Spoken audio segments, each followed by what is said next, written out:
모든 종교에서는 다 분노에 대해서 다룹니다. 우리말로 하면 화 이런 거죠. 모든 철학에서 또 사람의 심리를 깊이 있게 다루는 모든 심리학 계통이나 또는 정신수련에서는 다 공통적으로 분노 그리고 화를 다룹니다. 분노나 화는 사람 육체를 병들게 합니다. 마음 심리 그거는 말할 것도 없죠. 그래서 그런 병을 우리 전통적인 용어로 화병 이렇게 얘기를 하죠. 근데 분노에는 크게 나누면 두 가지가 있습니다. 잘못된 분노 그리고 옳은 분노. 옳은 분노를 거룩한 분노 이렇게도 얘기하죠. 여러분 한번 자신을 돌아봅시다. 화를 내지 않고 사는 사람은 아무도 없을 것입니다. 큰 거 작은 거 또는 숨겨진 거 드러난 거 어떤 것든지 다 포함해서 모든 분노 모든 화를 다 포함한다면 화 분노 없이 사는 사람은 아무도 없을 거예요. 그런데 크게 아까 제가 두 가지로 나눴는데 잘못된 분노 그리고 거룩한 분노 둘 중에서 여러분은 어떤 것이 더 많으십니까?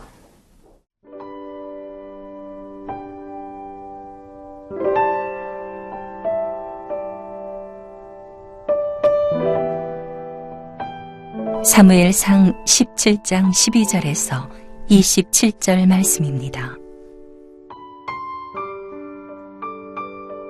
다윗은 유다 베들레헴 에브라 사람 이세라 하는 사람의 아들이었는데 이세는 사울 당시 사람 중에 나이가 많아 늙은 사람으로서 8 아들이 있는 중 그 장성한 세 아들은 사울을 따라 싸움에 나갔으니 싸움에 나간 세 아들의 이름은 장자 엘리압이요 그 다음은 아비나답이요 셋째는 삼마며 다윗은 막내라.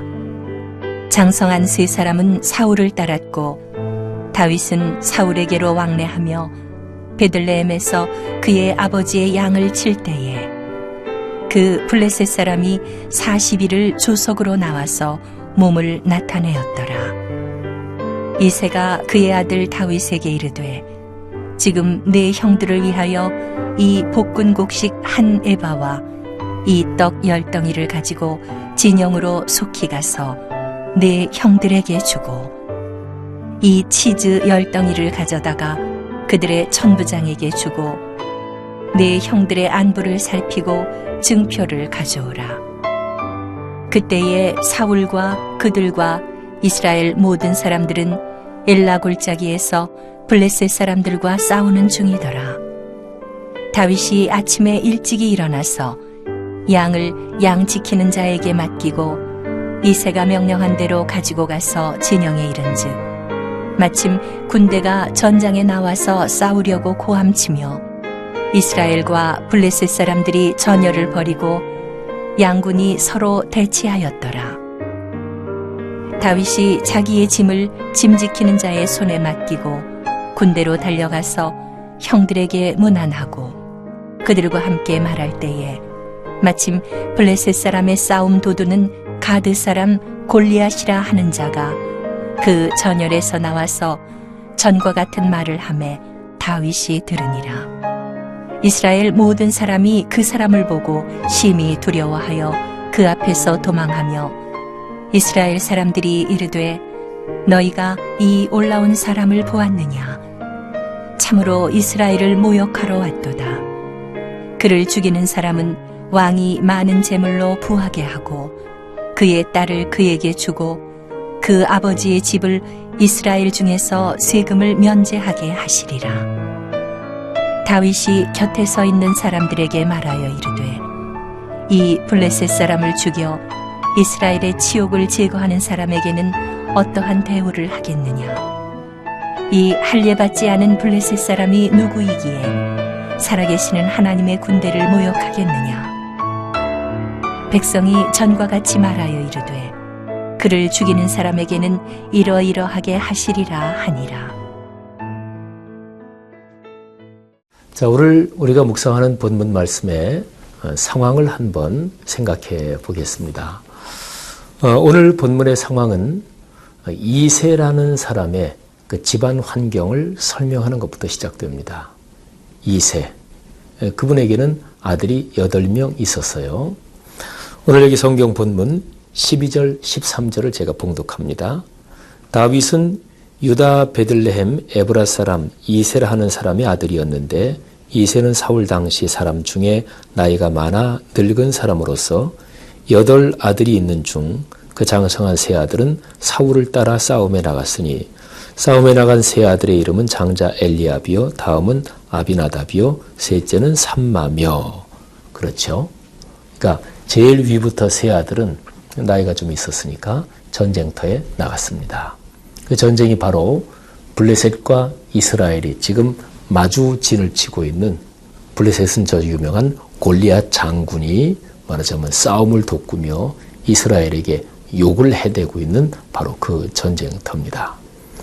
근데 다윗은 8명의 아들 중에서 제일 막내였습니다.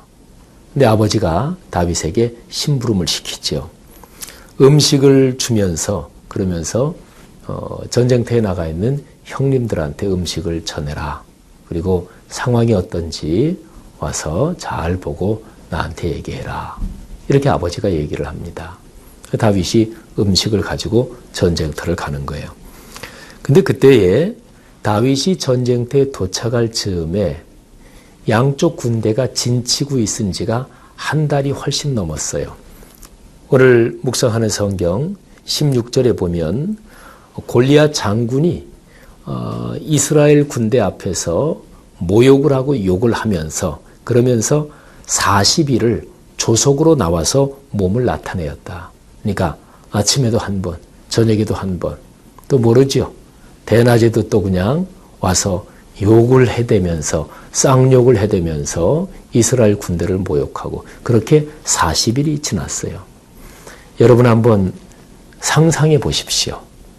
40일 동안 진치고 있는데 그런데 그때 40일 동안 이스라엘은 아무도 나서지를 못했어요.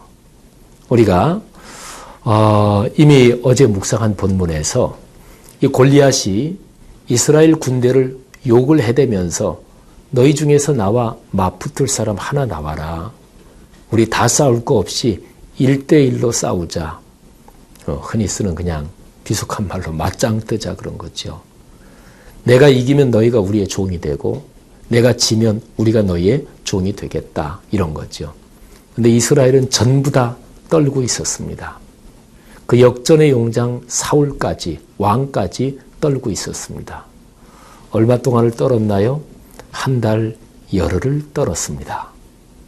다윗이 그 전장터에 도착했을 때 이스라엘의 군영에 도착했을 때 이스라엘의 군영은 얼마나 초라했을까요? 얼마나 침체되어 있었을까요?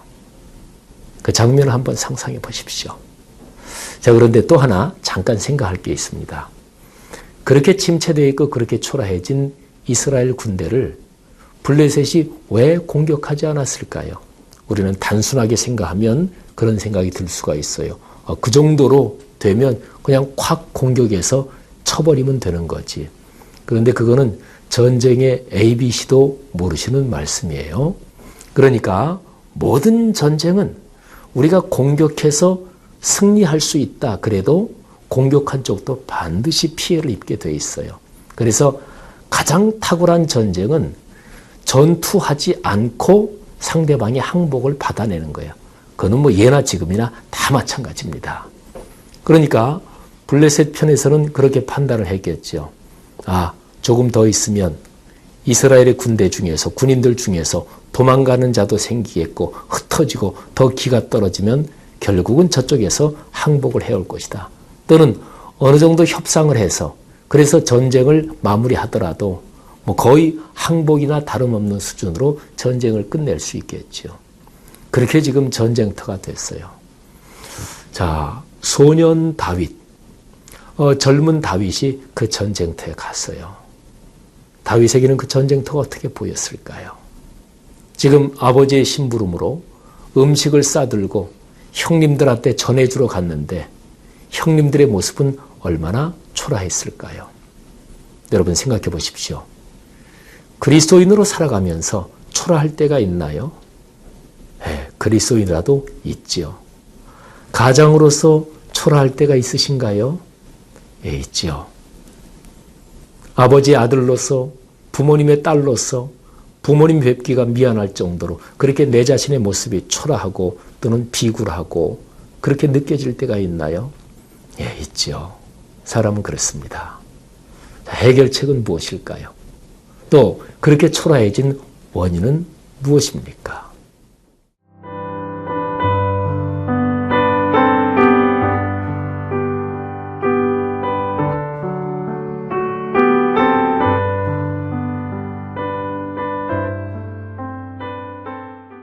신앙인이 초라해지는 원인하고 그리고 신앙인이 그 초라해진 것을 극복하는 방법이 두 가지를 한번 살펴봐야 돼요. 오늘 본문을 가만히 보면 그 두 가지가 보입니다. 먼저요, 초라해진 원인이 무엇일까요? 그거는 하나님에 대한 근본적인 신뢰를 잃어버렸기 때문에 그렇습니다. 우리 잠시 신약에 나오는 베드로가 겪었던 사건으로 한번 우리의 시선을 옮겨 보십시다. 베드로하고 다른 제자들이 밤중에 배를 타고 갈릴리 바다를 건너고 있었습니다. 그때 풍랑이 꽤 심하게 일었던 것 같아요. 그래서 배를 젓고 가느라고 애를 쓰고 있는데 산에 가서 아주 늦은 밤 시간까지 기도하셨던 예수님이 바다 위를 걸어서 오고 계셨어요.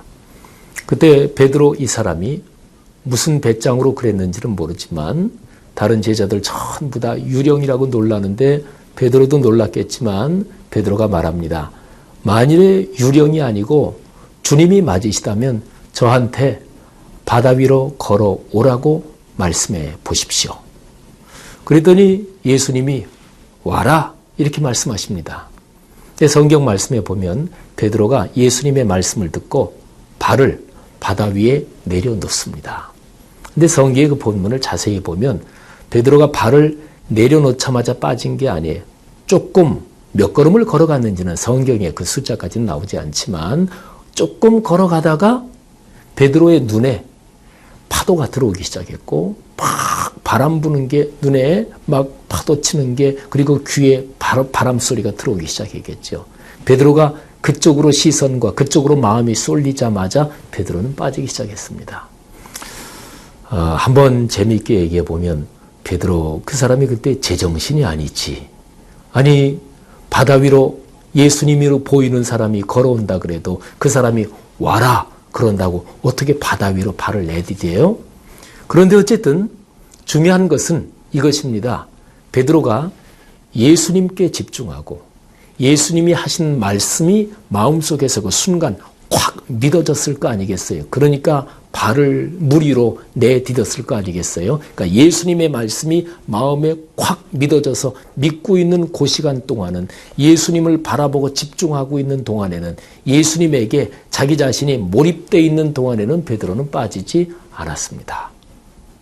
근데 베드로의 시선이, 베드로의 마음이, 베드로의 관심이 예수님에게서 파도 또는 바람 때문에 강하게 이게 파도가 치고 그리고 귀에 들어오는 아주 무서운 바람 소리 이런 데로 관심, 시선, 시각이 쏠리자마자 베드로는 빠져들어가기 시작했습니다.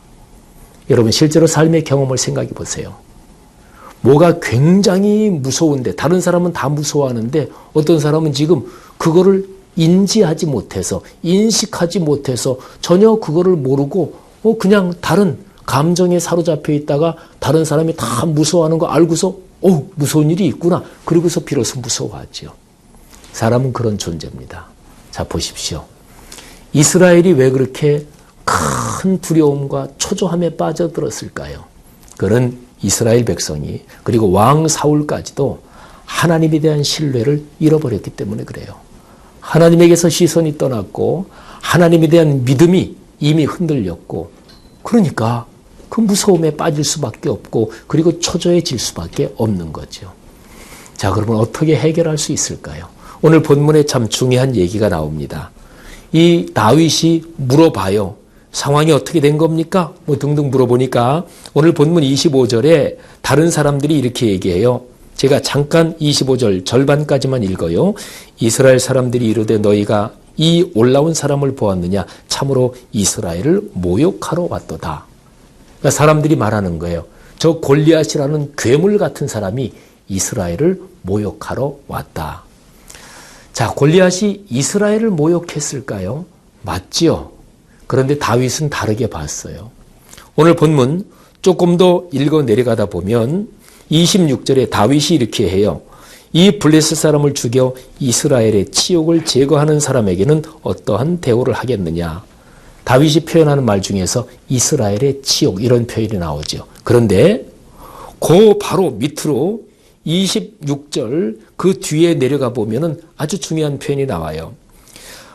이 할례 받지 않은 블레셋 사람이 누구이기에 살아계시는 하나님의 군대를 모욕하겠느냐. 여러분, 이 점입니다. 다윗은 사태를, 상황을 어떻게 인지했냐면 골리앗이 모욕하는 게 이스라엘을 모욕하는 게 아니에요. 살아계신 하나님의 군대를 모욕하는 거예요. 거기서 중요한 거는 살아계신 하나님 이거죠. 그러니까 하나님이 모욕을 당하고 있는 거예요. 여러분, 이 생각을 해보세요. 하나님이 모욕을 당하고 있다. 마음이 어떤 마음이 드세요? 분노가 일어나요? 화가 일어나요? 이거는 말도 안 된다. 이런 생각이 들어요? 다윗은 그랬습니다. 그걸 가리켜서 거룩한 분노라고 그래요. 교회 생활하면서 화날 때도 있죠. 어떨 때 화납니까? 내 자존심이 상했을 때, 내가 무시당했을 때. 교회 생활뿐 아니라 직장 생활, 인생 살아가는 어떤 상황에서도 내가 무시당하고 내 자존심 짓밟힌 사람은 다 화나요.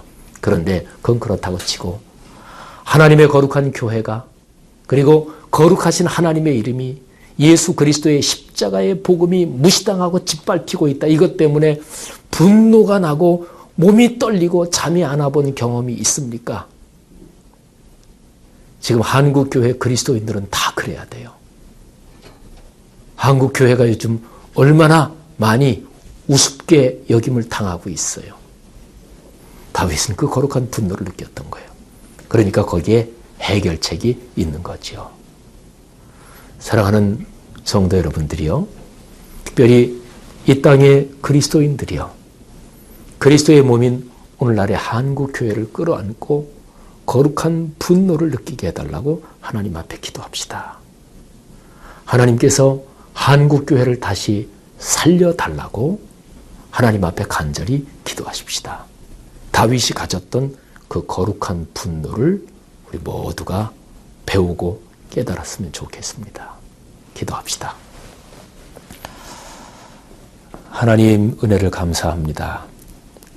살면서 초조해질 때가 많고 그리고 그리스도인인데도 하나님의 자녀인데도 심각하게 초라해질 때가 많고 특별히 오늘날의 한국교회 이 땅의 그리스도인들의 모습을 보면 그런 생각을 지울 수가 없습니다. 송구스럽습니다. 죄송합니다. 하나님, 다시 한번 하나님의 사람 다윗이 가졌던 거룩한 분노를 저희들에게 가르쳐 주옵소서. 그래서 이 세상 현상, 우리 사회 근원적으로 배후에서 악한 영이 활동하는 그 모든 것에 절대로 두려워하지 말게 하시고 거룩한 분노로 잘못된 상황을 해결해 갈 수 있도록 우리 그리스도인과 교회 공동체를 축복하옵소서. 예수님의 이름으로 기도 올립니다. 아멘.